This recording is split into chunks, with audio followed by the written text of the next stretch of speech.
La vidéo qui suit est une production de la Fondation Latinarte, en association avec le même Centre des Mémoires montréalaises, et le Centre international de documentation et d'information haïtienne, caribéenne et afro-canadienne.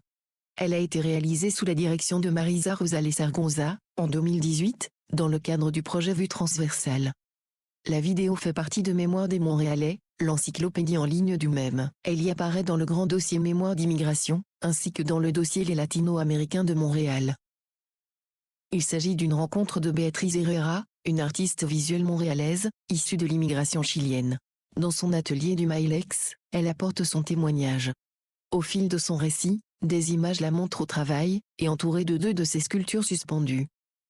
Des centaines de fines tiges métalliques composent l'une d'elles. De diverses longueurs, elles entourent un noyau, dont la forme rappelle celle de l'ossature humaine d'un bassin. Autour du studio de l'artiste, des bâtiments industriels se dressent sous le ciel lumineux, et une voie ferrée s'étend près d'une clôture abîmée. Début du générique. Comme sur une pellicule, de nombreuses images défilent. Parmi elles, certaines se démarquent. Près du parc Martin Luther King, la Plaza Côte-des-Neiges côtoie l'église Saint-Pascal-Bellon. Dans son atelier rempli de pièces métalliques et de câbles, l'artiste Béatrice Herrera travaille. Devant le lac aux castors, une femme et son chien sont assis sur un banc. La caserne de la place Diouville se dresse sous un ciel parfaitement bleu. Le titre apparaît « Vue transversale ». L'image se resserre sur le visage de Béatrice Herrera. La femme a des cheveux bruns foncés. Elle porte des boucles d'oreilles et un gros collier ivoire. Dans son atelier, les outils foisonnent. Mon nom est Béatrice Herrera. Je suis une artiste visuelle. Je me décris souvent comme une sculpteur électronique. Je fais beaucoup de robotique et de dessin en même temps. Je suis arrivée à Montréal en 2008. Mais je suis arrivée au Canada avant. En premier lieu, j'ai émigré dans l'Ouest, à Calgary. Je crois que comme pour toutes les familles qui immigrent d'urgence dans un nouveau pays, ça a été très difficile pour mes parents de s'adapter. Leurs carrières n'ont pas été reconnues ici. Ma mère était chimiste, et mon père, ingénieur chimiste. Je crois que nous avons vécu des temps difficiles, alors que j'étais encore enfant. Ils ont dû travailler de nuit comme concierges. Les deux ont dû recommencer leurs études universitaires. Alors ils étaient très tristes quand ils ont su que je voulais être une artiste. Ce fut un peu une bataille. Et je crois que lorsque tu es une artiste, et que tu vis dans l'ouest du Canada, et que tu veux un peu de vie culturelle, la seule chose que tu souhaites c'est de venir à Montréal. Alors même quand j'étais très jeune, je me disais à moi-même, un jour je vais sortir d'ici et je vais aller à Montréal. Alors j'ai finalement décidé de venir étudier ici, à Concordia, pour entrer au programme de maîtrise en sculpture.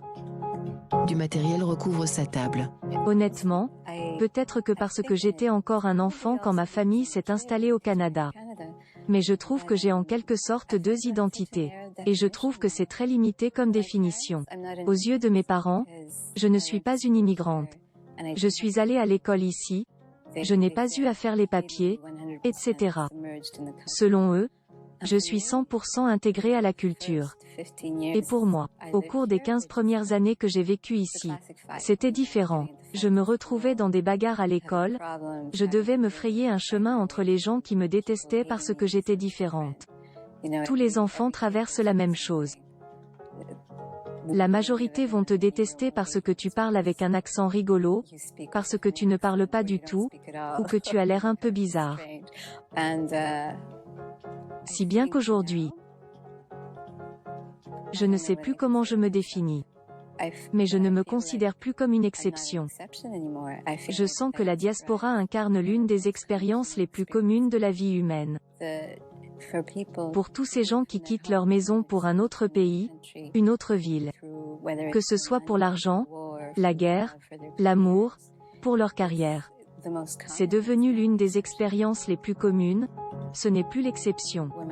Mon studio présentement se trouve aussi dans un quartier en pleine transformation. On remarque que les grossistes en alimentation d'origine italienne disparaissent, que des écoles déménagent et sont abandonnées. C'est triste également de voir que toute cette histoire va disparaître. La petite industrie, les salles des machines, les ateliers de couture, les fabriques textiles. Je regardais les archives de la ville. Et j'ai réalisé que cet édifice est toujours classé comme usine textile. Il n'y a probablement pas eu de fabrication à cet endroit depuis des décennies.